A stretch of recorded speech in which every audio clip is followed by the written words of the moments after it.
Voting has concluded in South Korea's parliamentary elections. In a major blow to President Yoon Yeol, South Korea's liberal opposition bloc is expected to strengthen its majority in the country's parliament. Right. Nearly all votes have been counted. Over 29 million people, that's about 67% of the eligible voters, cast their ballots. And according to reports, the Democratic Party and its smaller ally are on track to win a landslide victory in the elections. The opposition are set to win over 170 of 300 seats in the National Assembly. On the other hand, the ruling People Power Party is projected to win just over 100 seats. And this means that Yoon Yeol would avoid the supermajority of a two-third opposition control that could break presidential vetoes and pass constitutional amendments. We tried our best to do politics that uphold the will of the people, but the results of the exit polls are disappointing. However, we will wait till the very end for the final results of the vote counting while watching the people's choice. Now, the bitterly fought race is seen by some analysts as a referendum on President Yoon Yeol, who has 3 years left in office. The parliamentary election comes at a time when Yoon's popularity suffered amid the ongoing doctors' strike, rising food prices and allegations of corruption.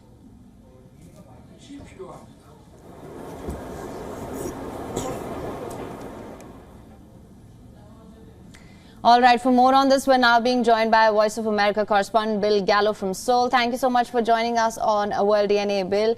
Reports suggest that South Korea's liberal opposition parties, of course, they scored a landslide victory in the parliamentary election. Where do you see things, where do things stand at the moment? Do they have the numbers for a supermajority? It doesn't seem like it now. Yes, it seems as if the president has avoided a worst-case scenario here.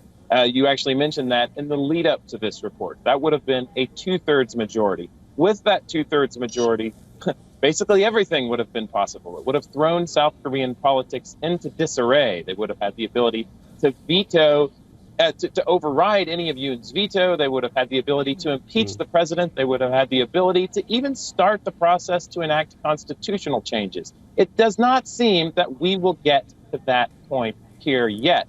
However, as you mentioned, this is a serious blow to President Yoon Yeol. It effectively means that for his entire 5 years in office, he will deal with a very large and powerful opposition force that has many more seats than does his conservative political party. Thank you so much, Bill. In fact, Shivan and I were just discussing that amongst ourselves and trying to clarify that. Thanks for clarifying that to begin with. Bill, now, what do you think are the factors that led to such a shift from the conservatives towards the Democrats?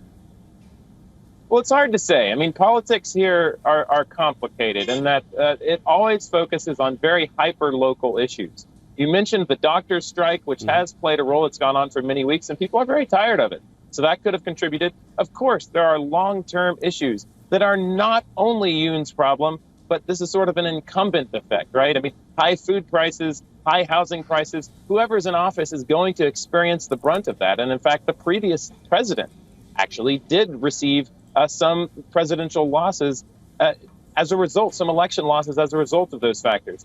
However, you know, a lot of this is just partisanship in South Korea. Many people here just sort of settle into, I'm conservative, I'm liberal, and therefore I will vote for this side or the other. There was a lot of fierce fighting and personal insults in this election.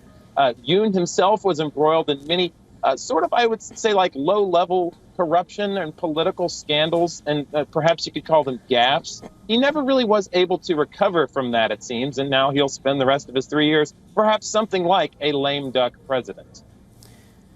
All right, thanks for summing that up for us, Bill. That was Voice of America correspondent Bill Gallo joining us from Seoul.